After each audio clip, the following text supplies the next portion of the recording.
Hello, everyone. My name is Lauren Antone, and I'm the Senior Marketing and Events Coordinator at MAR, as well as the producer of our free webinar series. Thank you so much to everyone who's joining today. Our webinar today is called Play to Win, Buyer Success with Multiple Offers. This webinar will cover the different strategies to position your clients for success by educating them on market realities and creating realistic expectations on what can and will happen when there are multiple offers. You can't always win multiple offers, but you can be sure that the client always comes first and that you're always looking out for their best interests. We will also compare the different ways you can handle offers when representing the seller so that you don't go from hero to zero. After our live session, the webinar will be recorded and added to our website at marealtor.com under webinars. If you have any questions throughout this session, please type them in the bottom of your chat box on your screen, and we'll hold a Q&A afterward. Our presenter today is national speaker Jeremias JMan Maneiro. Jeremias is a tech-savvy millennial who speaks from the heart and specializes in helping everyone improve their tech-expertise, regardless of skill level or generational differences. He engages his audience with high energy, comedic performances that are infused with relative stories from his real-life experiences as a real estate practitioner of almost 14 years. He provides a fresh perspective with a no-fluff, authentic style of delivery. He has been training business people for over 16 years to overcome their fears and start crushing their goals. His speaking career began 28 years ago when he was the ring announcer for his third grade elementary school circus. Now, over to Jeremias.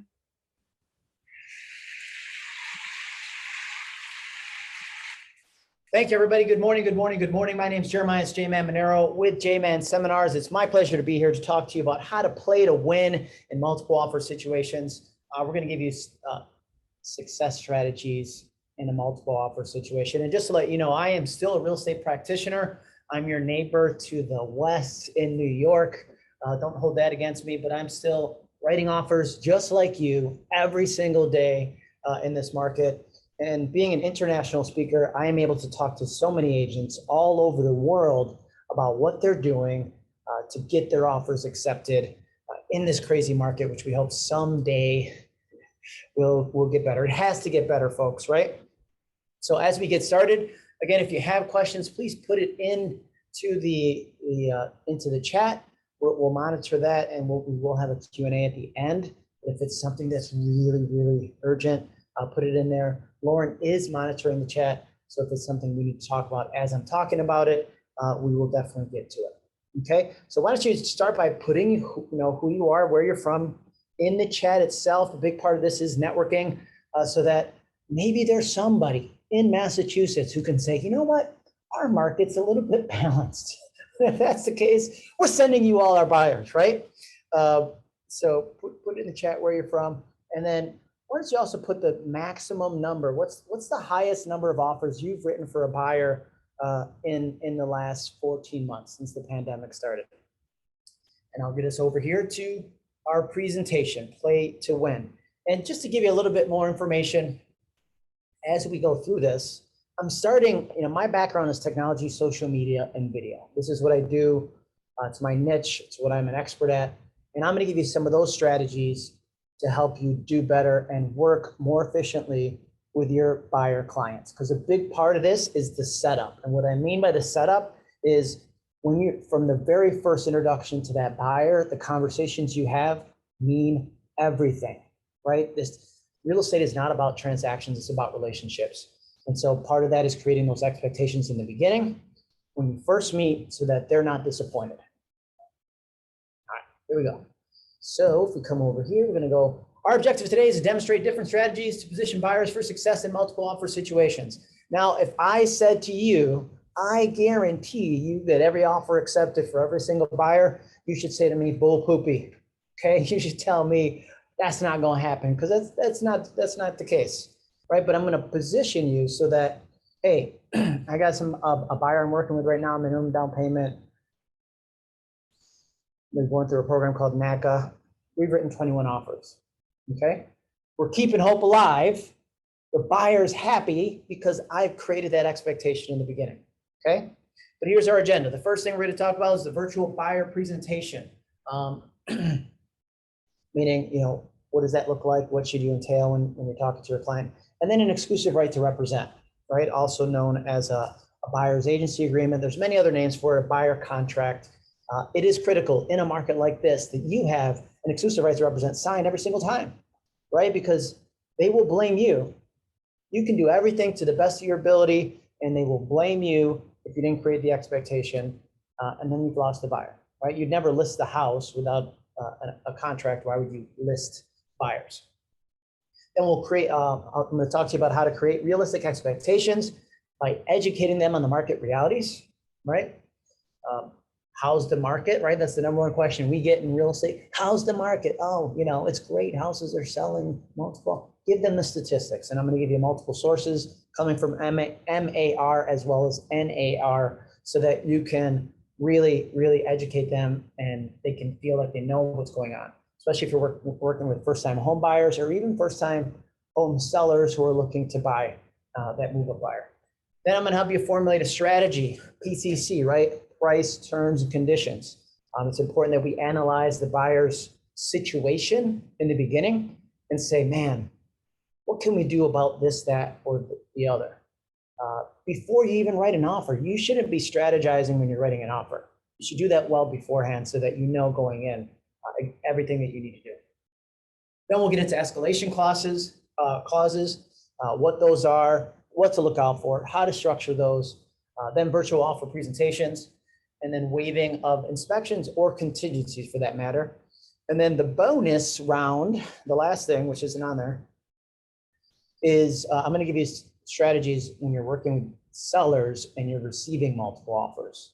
I'm going to give you two quick tips that's going to help you to exceed their expectations every time and make sure that you're replying to each and every offer, right? I can tell you I had one listing that had 34 offers. My biggest fear in that scenario was that I might have missed an offer, right? As cluttered as our emails get, it was really critical that I make sure that every offer was there and it was submitted. All right, so the virtual buyer consult. One of the great things I will say that we're going to continue to do as things open up and become more normal, or whatever that new normal might look like, is right. We used to say, okay, oh, you want to buy a home? Okay, come to the office. We'll meet with you at the office face to face. Virtual buyer consultations is exactly what we're doing. We're going to keep doing each and every time. So I'd say, well, would you prefer to hop on a Zoom really quick? We can talk about the market. We can talk about the situation, what you're looking for, all of that. Okay, so the virtual buyer consult. As we go through this, and you're like, well, what does this have to do with multiple offers? It has everything to do with multiple offers, because if you give a negative impression in the beginning that you're not good at technology, you're not communicating effectively, you're doing things via text. If I have something important to say, I'm going to say it face to face, and video is the best way to say it when I can't be in person.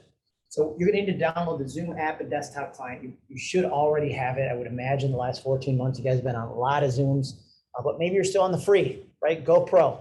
The Pro account is what you need. You want to make sure then that it records everything for you, and you can provide that as documentation of conversations that you have with your clients when you're reviewing offers and stuff like that. Okay, Google Duo is another option for you. And then Facebook Messenger. I have my clients so used to using Facebook Messenger that they don't even call me anymore. They do Facebook video chat. Hey, Jeremias, how you doing? Hey, it's quicker, it's easier, and nothing gets misunderstood. Okay? Thank you for spotlighting the video. So make sure you download that. It's $14.99 a month for Zoom. If you don't know, it's $150 a year. Make sure you get that. As I go through, I am going to give you keywords, and maybe I'll put this in the chat for me, but I'll give you keywords which you can send to my Facebook page. My Facebook page is facebook.com/JManSpeaks. If you send the keyword, it's going to auto reply with a one sheet. Okay, so the first one's going to be Zoom tips. If you send the message Zoom tips, or if you go to zoomtips.jmanseminars.com, I'm going to give you 16 pages of how you should set up your Zoom in order to be professional, look more professional, and communicate more effectively. Okay, the first step is integrating your Zoom with your Google Calendar, right? This, again, more professional, I can set it up like this. I send my client that first buyer consultation, I send them a meeting invite. If they're used to working in a professional environment, they're used to getting meeting invites, and now you're setting yourself apart from the competition. Maybe they're interviewing multiple buyer agents, and you're the only one that said, yeah, why don't we meet via Zoom and I'll send you the meeting invite. Pretty professional, taking it to the next level, okay? When you do that, if you're on Google, we're on Google Meetings. If we were on Zoom meetings right now, I could see who has their profile pic in their Zoom account. You want to make sure you have that so that when your camera's not on, it could be a branded picture of you with your Google Say Firm or whatever your branding might be. But the first thing you want to do is that profile pic and that Google integration. You're then going to want to enable the waiting room. Many of you were waiting in the waiting room today, but it's a great way when you enable the waiting room, it's almost like a waiting room in your office, right? You can customize it a little bit more. Rather than a waiting room, I like to call it a reception area because it's so much nicer, right? Welcome to JMan's reception area. You can communicate with them in the waiting room. If you're using Zoom meetings, I'm waiting for them to do like an update where you can like play music and send them a virtual coffee because that would be awesome. Still, dress for success, right? You can see most of you would be what I call the Zoom mullet, like your business on top, party on the bottom. I understand that we do live in a pants optional world. So at least get dressed, take a shower, put on some professional attire if you're going to be doing a Zoom, right? This is my, and I wore the shirt for you guys today. If you're not first, you're last. I'm always wearing some kind of suit top with a t-shirt because that's still professional.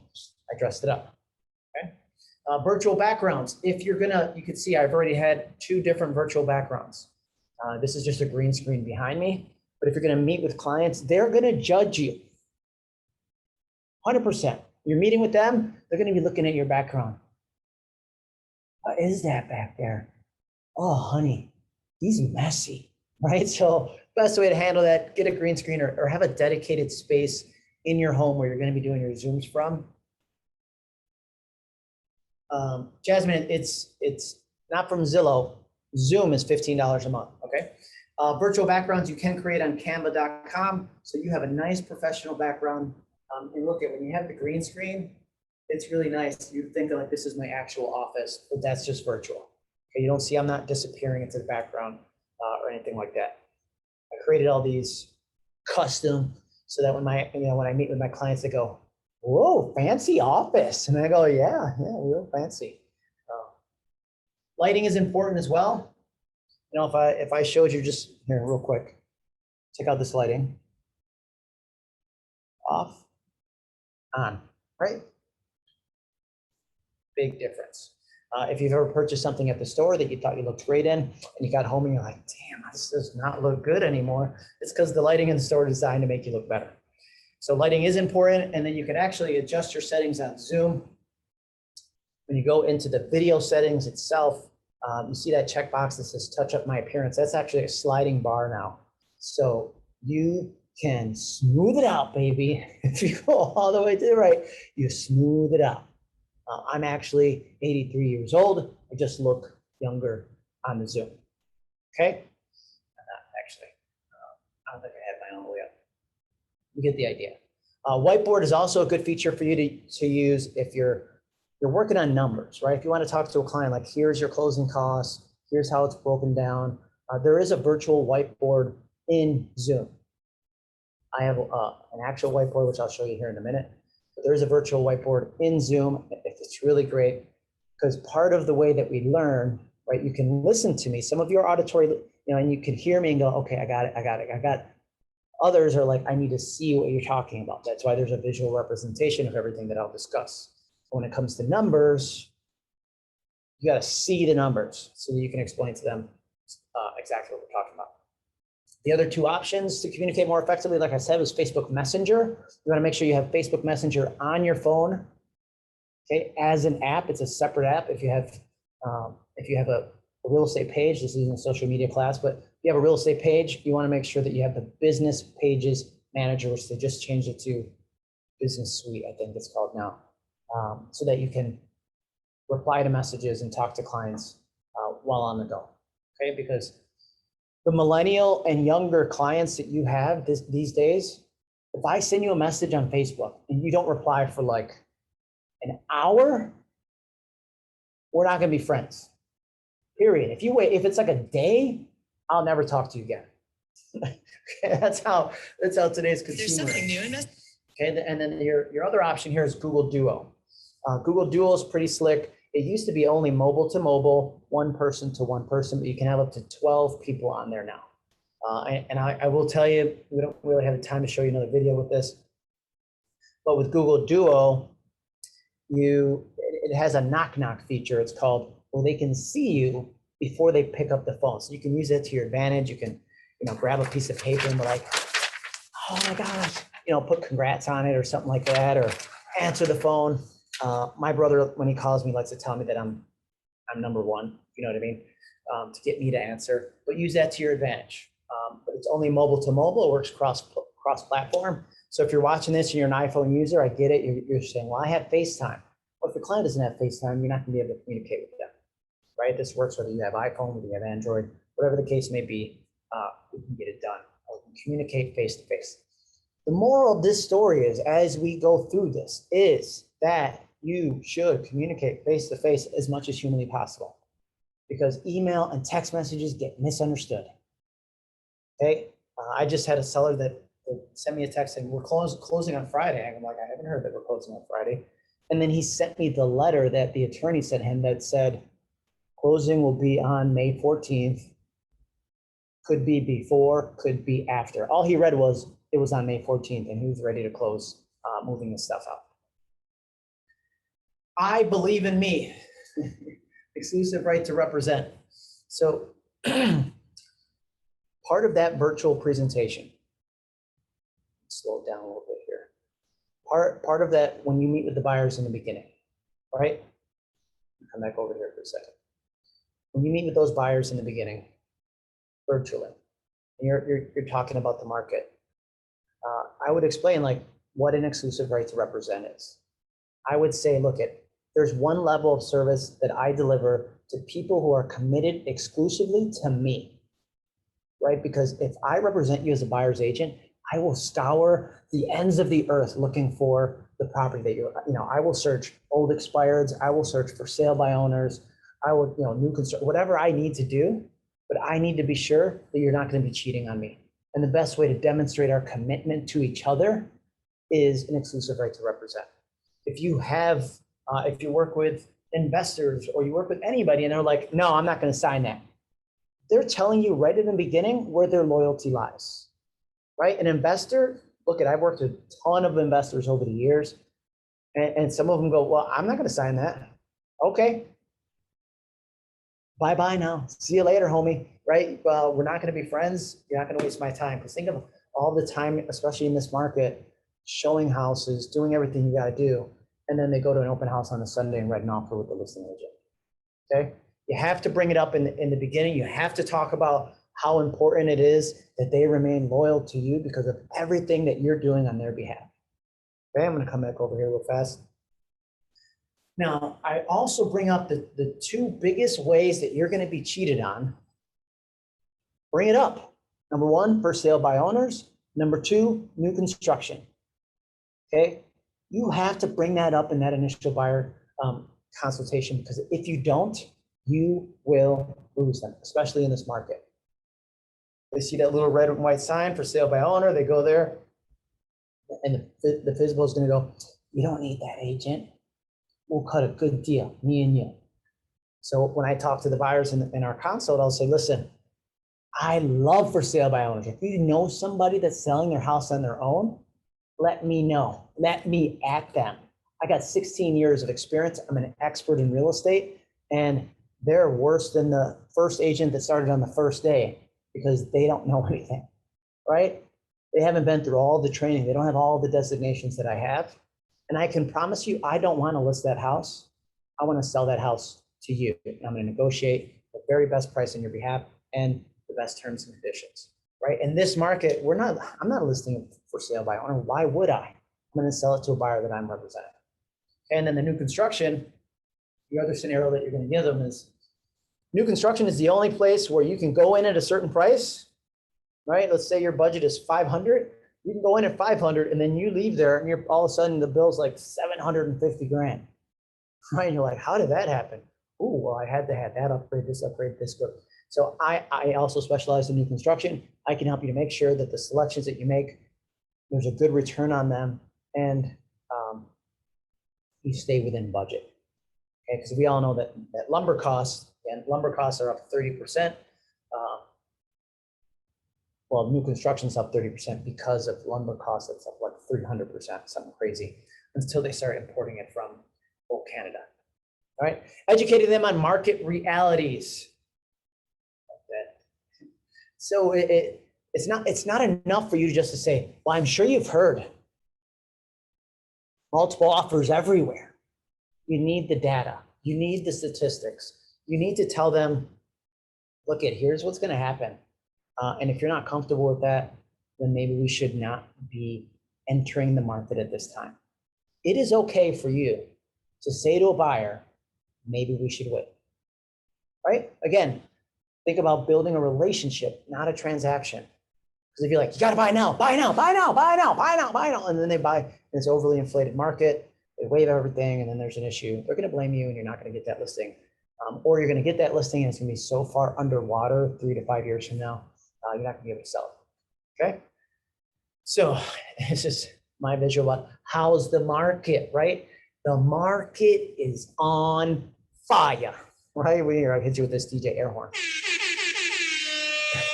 The market's on fire, but what does that mean? You guys have a ton of information. I grabbed it from the MAR website. Go over here first. Come over here to the Market One report. So right on, this is free. I'm not even a member. I got there this morning and I did some investigating as far as what the market is doing. And look at this visual. This is so great. This is so great. It's better than just data on a spreadsheet. But if you want to have that conversation, just move the chat here.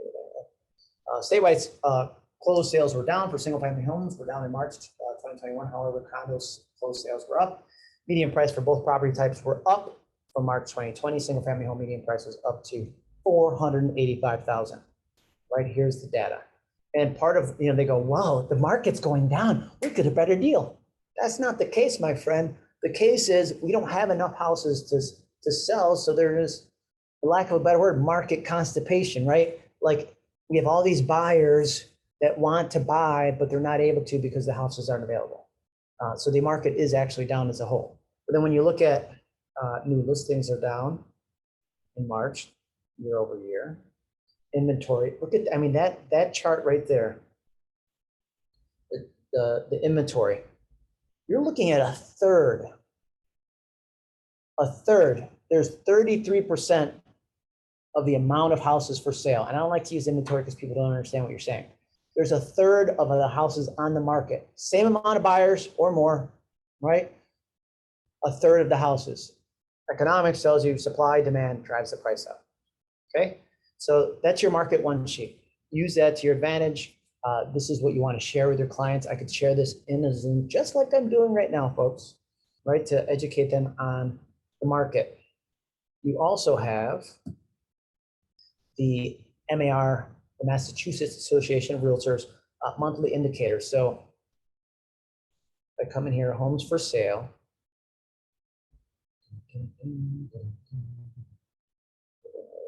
Yeah, so this is 13 pages. New listings are down 3.8%. So I want to go over here.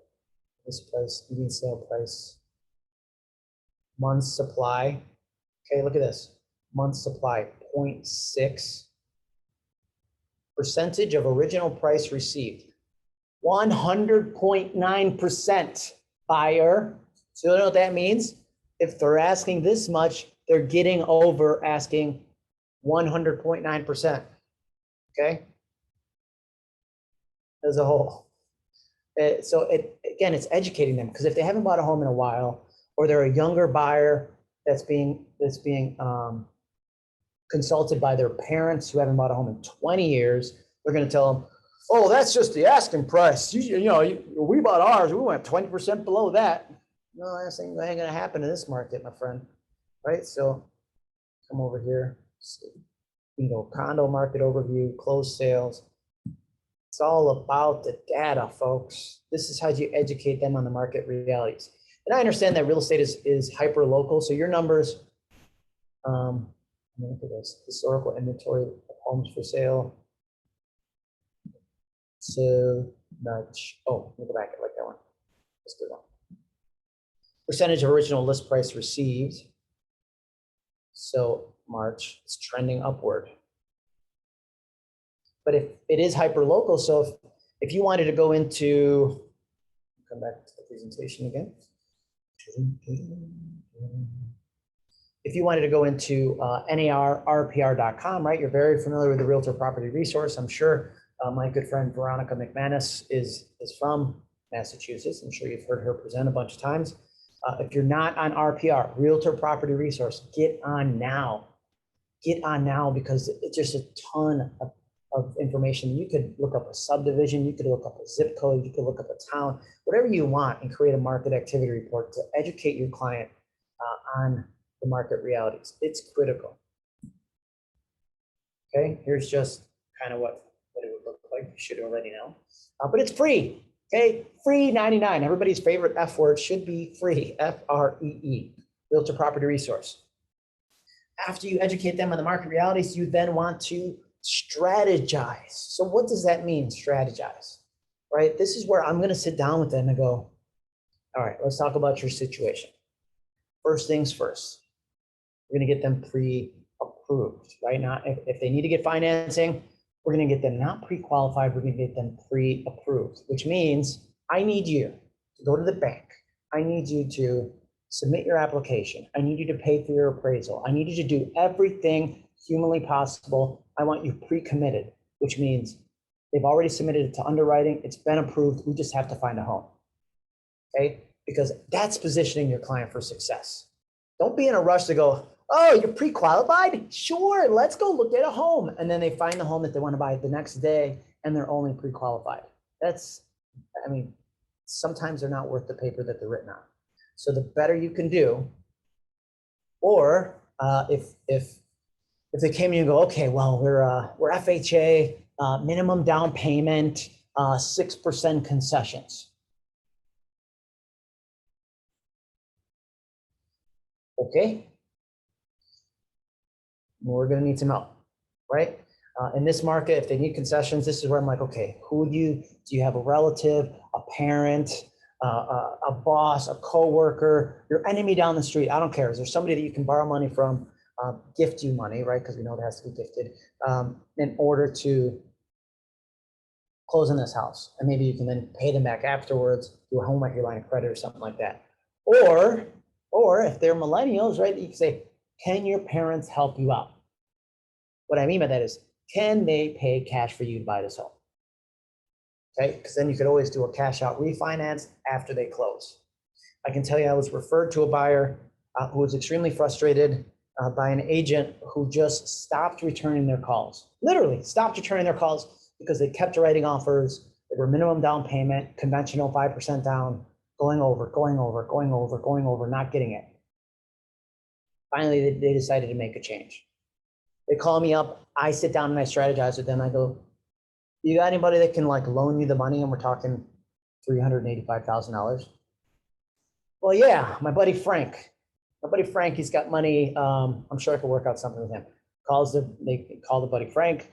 Frank says, yeah, sure. Known the guy since they were in third grade. So it's really like a good relationship, not just somebody that he used to know. And Frank gives them the money to purchase the home. I write one offer for them. It gets accepted because the terms and conditions were better. Okay.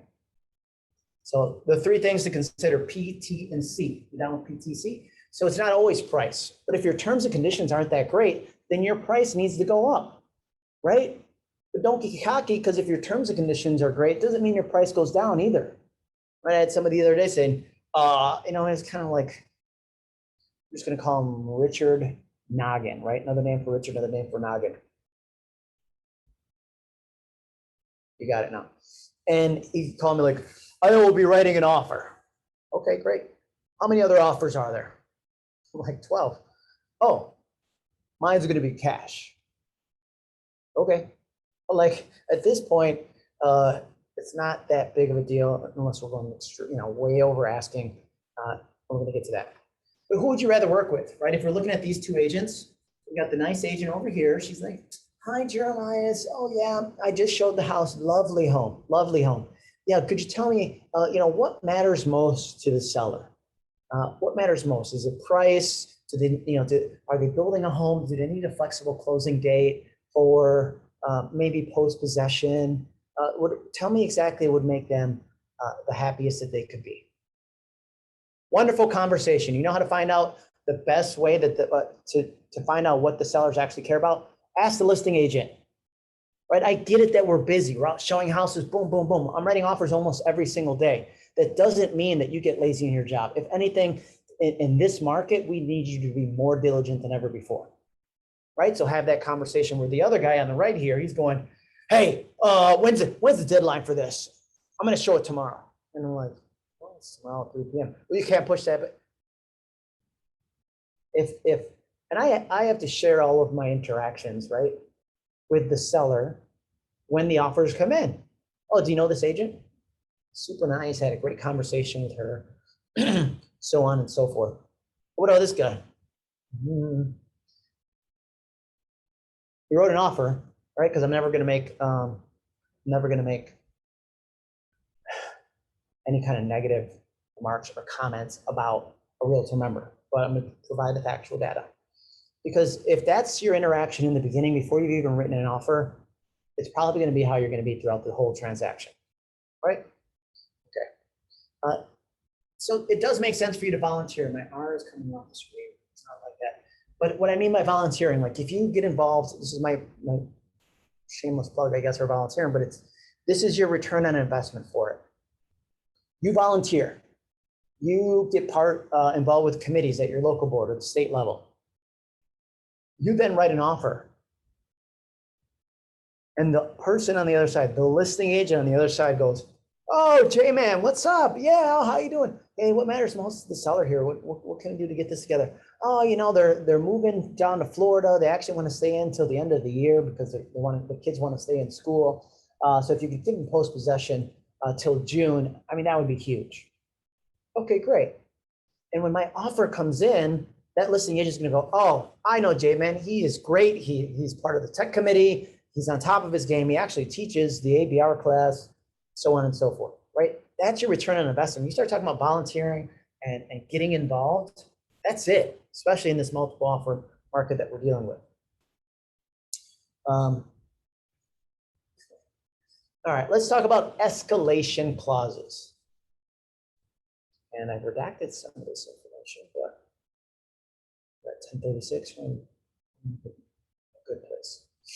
All right, so there's a tale of three escalation clauses here. The first one, escalation clause, buyer's offer will be $2,000 over highest bona fide offer. Redacted first and second pages to be provided as proof of highest offer. One option. Second option, should a competing offer be submitted prior to the seller attorney approval? And I get it, we all do business differently. I know you're in an attorney state, you do an offer to purchase. I get it. But should a competing offer be submitted prior to seller attorney approval, the buyer will increase their purchase price by $2,600 above the competing offer to a maximum of $281,000. Seller authorizes listing agent to provide completed contract, including proof of funds, and buyer's agent, buyer's attorney prior to buyer attorney approval. And then this last guy, I feel like he I don't know if it's a guy or gal, this last person, open this up. In the event the seller receives bona fide offer from another financially qualified buyer that is not contingent on the sale of a home and that exceeds $135,000, the buyer agrees to increase the offer price of this agreement to an amount equal to exactly $5,000. The seller will accept. This guy wanted to be an attorney when he grew up. Okay, this is way too much. I'll be happy to provide a copy of this entire presentation to MAR, and they can forward it on to you. But my recommendation, when we look at fiduciary duty of confidentiality, right? I'm gonna come back over here. Let me go to my whiteboard actually.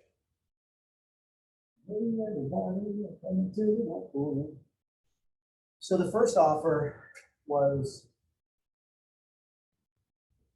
2,000 greater than highest. Okay. The second one is 2,600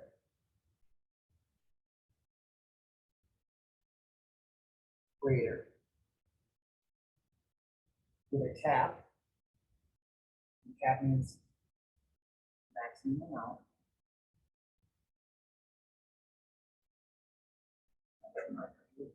This has no cap.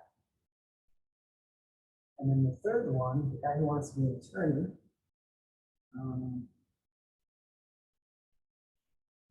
let's just say it's 5,000 more. With a cap of 75.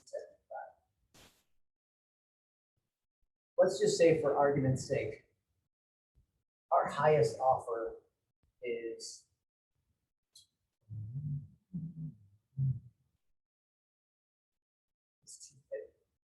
I know your number is going to be higher because you guys have higher prices, but just let's say our highest offer is $250. Okay, that makes this one $252. Right? That makes this one $252,600. That makes this one $255.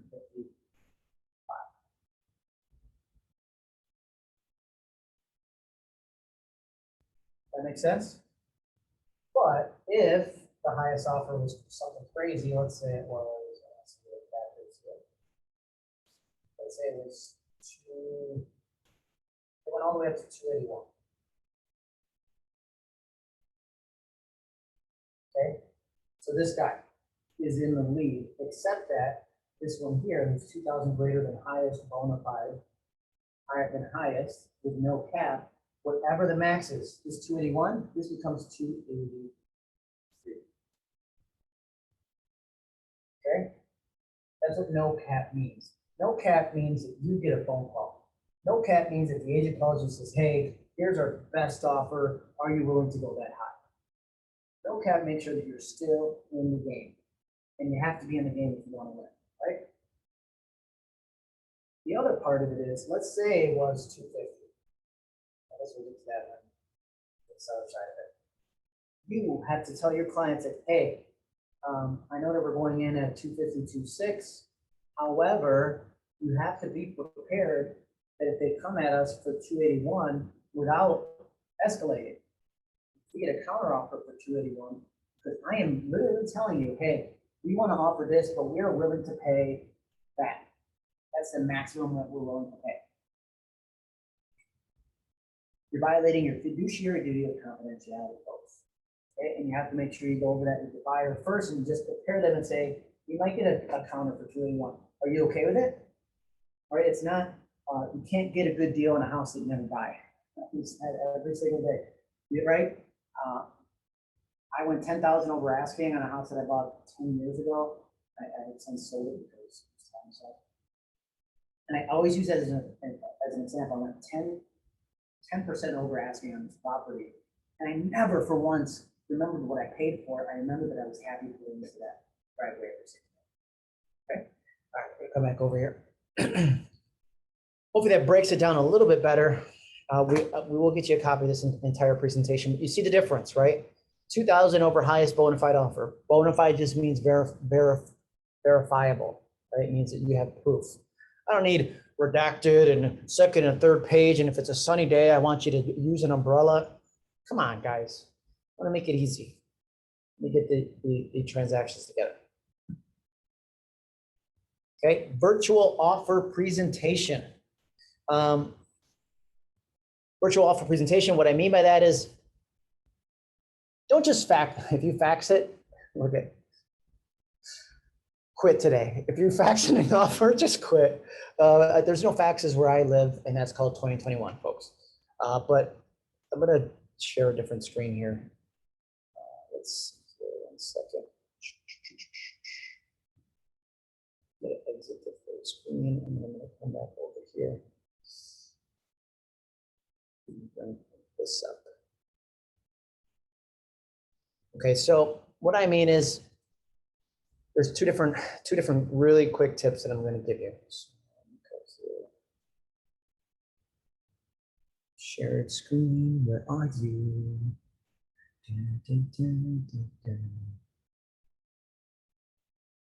We'll start with this. Okay, here's an example. When you're putting your offer together, this is just, and I got this from an agent in my office. Her name is Colleen Bracci. So if you know of anybody who's looking for investment properties, call the CB Real Estate team in Rochester, New York. I told her I'd give it, I didn't create it, so I'm going to give her credit for it. But just a summary of the offer. Keep it nice, keep it neat, and saying here's our price, here's our terms, here's our conditions, so on and so forth, right? Go here. And again, you'll get a copy of all this if you really want it. But let me go here first. Yeah, that's what I want to do. Okay. So that's my messy email. That's not what I want to show you. What I want to show you is the BombBomb. We like to do a virtual offer presentation, which means not only will we outline all, and I get it, I understand about love letters. Love letters are frowned upon depending on where you are in the country. Always talk to your broker about your broker and or the legal counsel for the state. You guys have a great legal hotline. I'm not going to write a love letter. Okay, what I'm going to do is recap the factual data of everything that my offer is including. So this might be a little harder for you to see. Let me see if I can zoom it. Yeah. So you see there's a video, but I'm just recapping. Hey, we kindly ask that you play the above video or forward the email for the seller, as it has very important details in regards to our offer. It is not a love letter, and it would be greatly appreciated.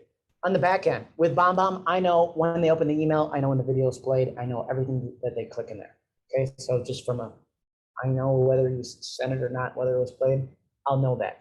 But I just break it down. The buyer is pre-approved with conventional financing through ESL with Sue Downs. Sue Downs is a prominent loan originator that most agents would know. She has submitted docs and verified everything. We just need to identify the home and have an appraisal done. She's approved up to 320K, or we're just being conservative in her purchase. I think this is like 305. We want to do an inspection. There's my wonderful English. We want to do an inspection for her own information, not a contingency in the contract. Okay, we'll try to close as soon as possible, with the end of March being a possibility, as long as this, again, keeping it flexible. We'll close in March, but if you want it sooner, we'll try. If not, we can give you more time if you want as well. She's employed as with a director level position at the University of Rochester. Employment, right? It's not a protected class. If they have a job and there's little or no chance of getting furloughed or fired or downsized, you can mention that, right? She is a professor at one of the local universities. We've looked at dozens of homes, and this is the first one that she loved enough to call it home. And I'm saying she, and I understand, but they would know that it's a she from her name in the contract. So I feel like I'm okay with that. She does have a husband and 2 children. It's not mentioned in the letter. We have looked at dozens of homes. This is the first one that she loved enough to call it home. I thank you in advance for presenting the offer. I send this, let me just show you what it looks like on, not here, but here. Okay, when it's this video here. So if I play that.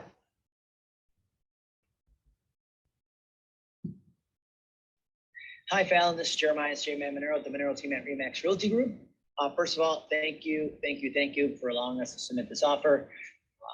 I just want to explain some of the important details of our. I'm not going to have you listen to the entire thing, but you get the idea. Virtual offer presentation. Again, there's 20 offers, 30 offers, 40 offers. I'm the only one that sent a video offer presentation. Setting yourself apart from the competition. Okay, if you want more information on BombBomb, you can send me the keyword BombBomb and you'll get all of my templates as well. Again, go to my Facebook page, facebook.com/JManSpeaks. Send the keyword BombBomb. You get a free trial and you get all my templates if you decide to go forward with it. The other keyword was Zoom tips. And then also when it comes to video, equipment, we'll get you my equipment list of all the best, good, better, best options for video and so you can look better, be better when it comes to that. Okay, let's see. Come back here. Virtual offer presentation, again, setting yourself apart from the competition. And as we go, we'll come over here, go here. Buyer beware when it comes to, you are a caveat emptor state, right? Buyer beware. Man, you guys, you really should think twice. And I get it. Sometimes you have to waive the inspection in order to get it, perhaps, as you get closer to the major metro areas. But you better have a waiver of liability there. But here are some other options. You could do a mini inspection when you show the home. If you contact a local home inspector, they're hurting right now because nobody's doing inspections, and say, hey, I know a lot of our local people are doing, it's a 30-minute, because you usually have 15 to 30-minute windows to show a property, a 30-minute mini inspection, which means they bring the inspector, which is better than bringing dad or uncle or grandpa or whoever else thinks they're a home inspector. And he checks out the major components in the house in 30 minutes or less. It's not a full-blown inspection, but at least gives them some peace of mind of like, I was wondering about the foundation, right? You guys have some older homes, 300, 400 years old. They don't make them like that anymore.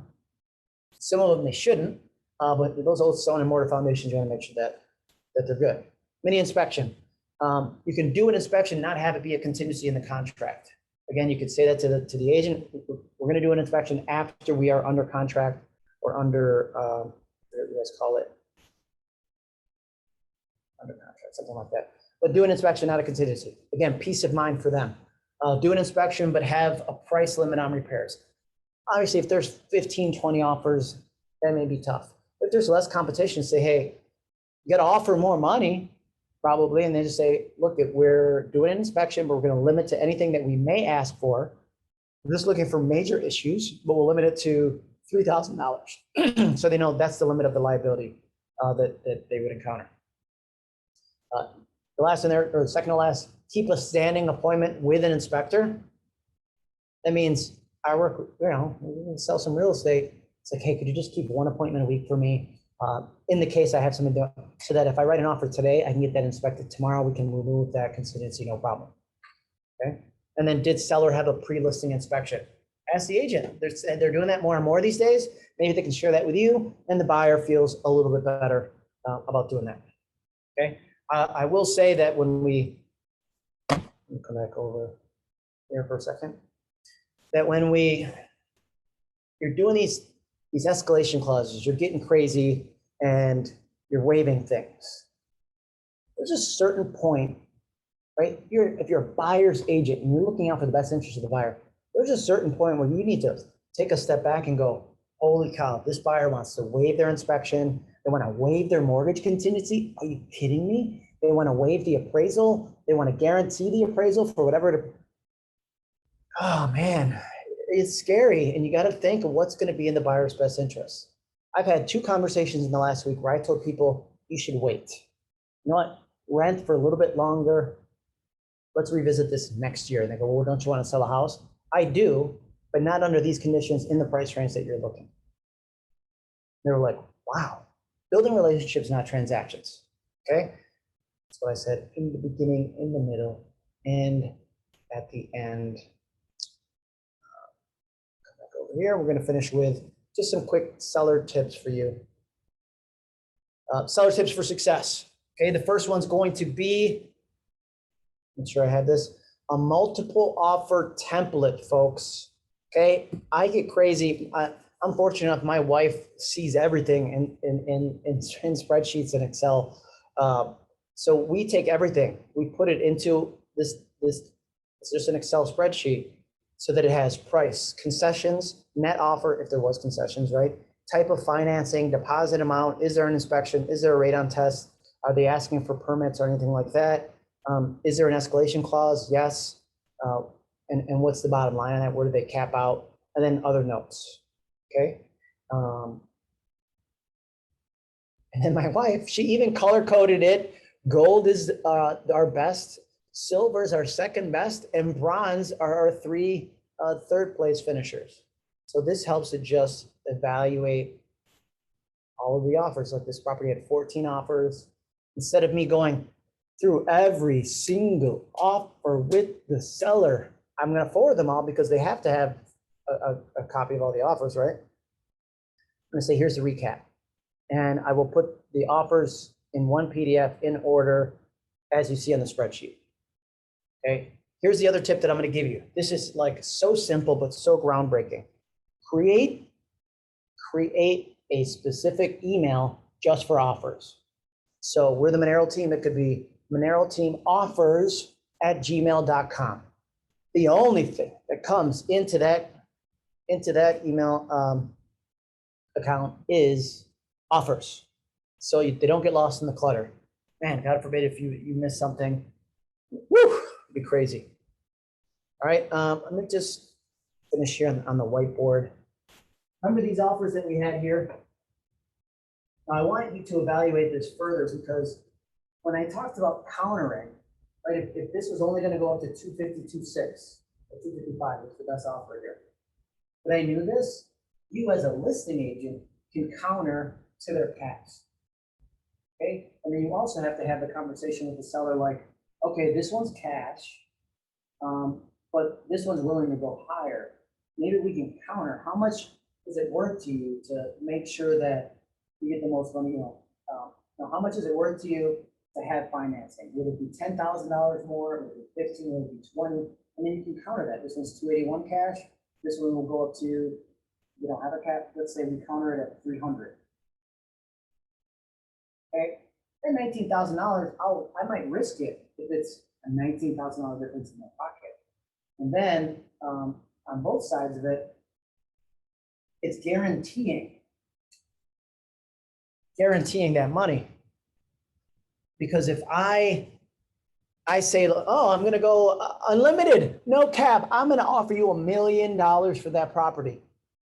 Well, shoot, if you're getting financing and it doesn't appraise, it's worthless, right? So as a listing agent, I'm going to say we're going to need to see proof of funds. As a buyer's agent, you should say, hey, we're willing to offer this. We do have financing. They're doing 25% down. Here's proof of funds for the money they're going to put down. Here's the proof of funds for the difference between this price and the price that we're offering. Now that's baller status, right? That's just like, yo, this is what we're going to do. Let's go. All right. So got 5 minutes left. I think we're perfect time to now ask if there's any questions. Well, thank you so much, Jeremiah. I thought this was an awesome presentation. If you have any questions, now is the time to write them in your chat box. It looks like we have one already. So going back to the escalation clause, are you saying it's safer to not put a cap? Yes. I'm not, again, this is my advice because I'm not telling them what the top is. I'm not telling them what the cap of what I'm willing to pay, so you won't get that counter. But I'm also then getting the phone call from the listing agent. The listing agent saying, oh man, the highest offer is this, which makes your no cap escalation this. Is your buyer willing to go that high? A good listing agent's going to make that call. And at least, again, if you want to play to win, you got to be in the game. You're going to get that phone call. Someone wants to know how to get your stuff on Zoom tips. You can go to zoomtips.jmanseminars.com, and that's going to bring you into Facebook Messenger, and then it'll auto reply with like literally 16 pages, and it sounds like a lot, but I have screenshots of each of the settings that you should change and my rationale behind why you should change those settings. Where can I get the copy of a waiver for a home inspection or waiver of liability? I would say maybe talk to MAR legal counsel. If you guys aren't familiar, you do have a legal hotline via email and by phone. So I would say they should have something. If not, talk to your broker. They should have some kind of waiver of liability to be sure, like, hey, you understand that by waiving your inspection, it is buyer beware in our state and there could be issues, et cetera, so on and so forth. And yeah, put it in writing. I have one. I don't know if I can share it because it's New York State. But I would say call the legal hotline. They should be able to put something together for you if they don't already have it. Can you repeat what you said about confidentiality with escalation clauses, cap amounts? Yeah, so when it comes to confidentiality, right, we have a fiduciary duty of confidentiality, which normally in a regular market, we would say, I'm going to write an offer on your listing. You know, the buyer's agent knows what your buyer's willing to pay. That's confidential, right? That's confidential. When you put a cap on there, you're basically saying to the listing agent, here's our offer, but we're willing to go this high. So you violated the fiduciary duty of confidentiality with your buyer client. You can do that with permission. So it's important that you have that conversation with the buyer and let them know, like, here's what I'm doing. Here's what could happen. We could get that counter at our max. Who cares if you get the house, right? What is the cap on gift money?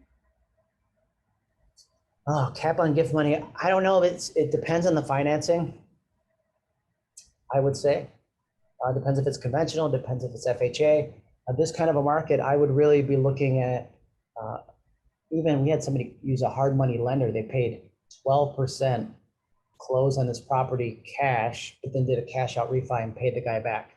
So what they were able to save as far as whether they were going to go financing or pay cash was worth it to them. So I don't know what the cap is, but I would say look for lenders that have portfolio products, which means they don't have to conform to standard guidelines, and you'll have more flexibility there. Okay, I guess those are all the questions. I guess you answered everybody throughout usually we have a ton of questions, but it looks like everybody's pretty satisfied. Actually, while we still have some time, can you give me the website address for the Zoom tips? Yeah, zoomtips.jmanseminars.com. Hey, Linda Cody. Hey, Linda, how are you? Thanks so much. Linda, long time. I'm here because of Linda, actually. All right, I just sent everyone that link. You can copy it in the chat box. Yep, copy and chat, or copy and paste it. The other, and it's keywords. So I have a chat bot that auto replies with stuff. So equipment would be a keyword. Zoom tips would be a keyword. This is a bit too kind of talked about today. But if you follow me on the social, we do free stuff all the time to help you guys with your real estate business. Happy to help. Awesome. Betsy wants a copy of the spreadsheets. Yep. So I guess I'll put a package together, Lauren, and just send that over to you. You can forward to whoever registered. Yeah, that sounds good. I usually send an email to everyone that's registered and attended to give them the recording of this webinar, and I'll give them the slides and anything else. Okay. I am on Instagram, John. It's JMan Speaks on almost all the platforms, and on Clubhouse now. I didn't talk about Clubhouse, but Clubhouse is a great way to find people who are in real estate in your area, build rapport so that when you write that offer, it gets accepted. So can speak to your marketing. I don't know, John, maybe expand on that. You mean on Instagram, my marketing techniques?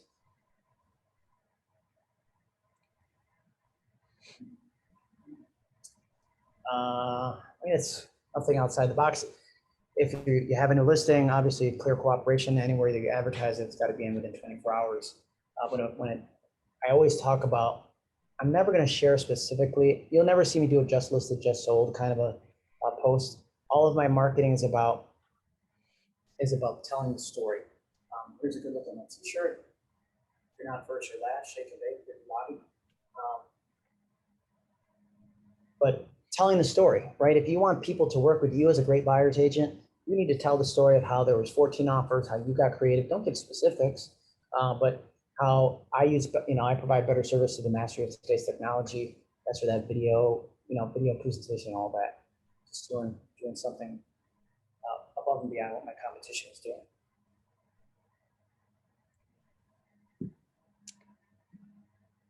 Awesome. Well, that looks like that's all the questions for today.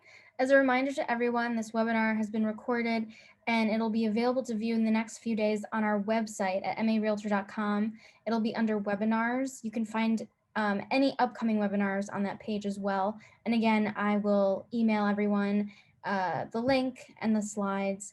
So thank you so much, JMan, for your presentation. And thank you to everyone for joining today. We hope to see you next time. Thank you, everybody.